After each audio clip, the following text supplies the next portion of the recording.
سعد إلى منتهى. بسم اللہ الرحمن الرحیم. شیخ سعدی کی حکایات ہم آپ سے شیئر کر رہے ہیں. ایک اور حکایت آپ کو سناتے ہیں. وہ کہتے ہیں کہ ایک مرتبہ میں ایک جگہ سے گزر رہا تھا. میں نے دیکھا کہ دو لوگ آپس میں جھگڑ رہے ہیں. پہلے تو اپنی زبان سے ایک دوسرے کو برا بھلا کہتے رہے. اس کے بعد بات ہاتھا پائی تک پہنچ گئی، یعنی ایک دوسرے کی مار کٹائی کرنے لگے. اتنے میں وہاں پہ کچھ اور لوگ بھی اکٹھا ہو گئے اور کوشش کی کہ ان کو الگ کر سکیں.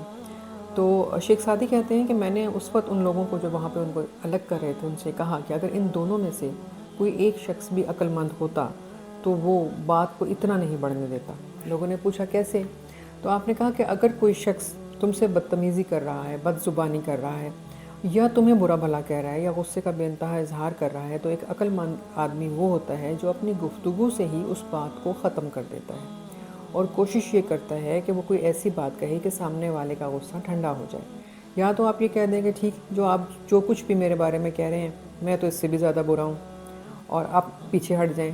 اگر آپ یہ سمجھتے ہیں کہ سامنے والا جو ہے وہ ہاتھ بھی اٹھا سکتا ہے لیکن آپ اس سے بچنا چاہتے ہیں تو پھر آپ وہاں سے ہٹ جائیں، یعنی آپ اسے بہت زیادہ بولنے کا موقع نہ دیں اور نہ ہی آپ جواب دیں. آپ نے کہا بالکل اسی طریقے سے جب دو لوگ آپس میں گفتگو کر رہے ہوں تو دوسرا شخص جو ہے وہ اس وقت بولتا ہے جب پہلے شخص کی بات مکمل ہو جاتی ہے یا ختم ہو جاتی ہے. آپ نے کہا کہ اگر کوئی شخص ایک شخص کے بولتے ہوئے دوبارہ سے اپنی بات کو بیچ میں لے کے آتا ہے تو گویا وہ اپنی جہالت کا خود اظہار کر رہا ہوتا ہے. اسی طریقے سے عقل مند آدمی وہ ہوتا ہے جو اپنے آپ کو جھگڑوں سے، بری باتوں سے اور ہاتھا پائی سے بچا کر رکھتا ہے. کیونکہ اگر دونوں ہی لوگ ایک ہی طرح کے ہوں تو یقیناً ہم یہی کہیں گے کہ دونوں میں سے کوئی بھی عقل مند نہیں تھا، اس لیے بات یہاں تک بڑھی. تو گویا ہمیں اپنے آپ کو زبان سے، ہاتھوں سے اور ہر قسم کے لڑائی سے، جھگڑے سے اور دوسروں سے الجھنے سے بچانا ہے، یہ سوچ کر کہ ہم عقل مند ہیں. ويبلغ سعد